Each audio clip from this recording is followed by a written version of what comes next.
Welcome to Whiskey News of the Week. Heritage indie bottler Gordon McPhail has just revealed the world's oldest single malt Scotch whisky to date, an 85-year-old Glenlivet. Stephen Rankin, fourth-generation owner at Gordon McPhail, stated it's one of the greatest challenges, as it has never been done before. Every year that goes by is a year into the unknown. Gordon McPhail was one of the few companies laying down whisky throughout World War II, which is how they've been able to maintain this cask for so long. Ardbeg Distillery has just announced that Bryony McNevin, hopefully I said that right, Isla local and daughter of an Ardbeg Stillman, will become their first female distillery manager in almost 200 years.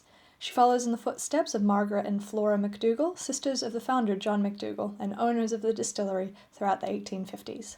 The American government shutdown might lead you and the many unpaid federal employees to pour a glass, but there is a hidden impact on the American whiskey industry. The TTB, which regulates spirits, will be one of the many closed departments, leaving distillers awaiting permits in the lurch. This includes approval for new releases across both big and small whiskey companies. Laphroaig Distillery has partnered with actor Willem Dafoe for their Unforgettable campaign. They released a short film called The Taste, an audiovisual dreamscape where Dafoe describes the whiskey using both his experience and descriptions submitted by friends of Laphroaig members.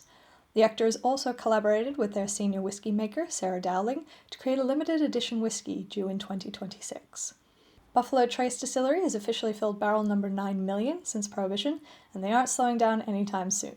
An incredible milestone, the distillery held a ceremony for its filling, and the barrel will now mature in their Warehouse 5 Bond store. Their 8th million barrel was filled only 3 years back in 2022. Alton Distillery, a whiskey producer in Bethel, New York, has filed for Chapter 11 bankruptcy, becoming the latest in a string of producers to have filed in 2025, including Montana Distillery, Devil's River Distillery, and most notably Westwood Distillery. The Alton Distillery is one of New York's oldest in the spirits revival, having been founded in 2010. And new whiskey releases announced this week. Bruichladdich Distillery has created a Scottish first, collaborating with Grace Vineyard Winery to create the first Chinese wine cask matured Scottish single malt. A series of 3 Grace Vineyard finished whiskies, a 9, 15, and 21-year-old. The bottlings will be available exclusively for the Chinese market. And finally, Diageo has unveiled the 2025 special releases, a collection from 8 of their distilleries with this year's theme called Horizons Unbound. It focuses on unusual approaches to each distillery's flavor profile, including a mezcal-finished Glen Ord and a Talisker matured in American oak casks that were toasted with volcanic rock. The other distilleries getting a feature are the usual suspects of Clynelish, Lagavulin, Oban, and the newly reopened Rosal, alongside new additions which make up the oldest and youngest whiskies of the series, with a 21-year-old Dalyuan single malt and a rare 8-year-old Tiananik single grain made from rye, a first ever from the distillery. And that's been your Whiskey News of the Week.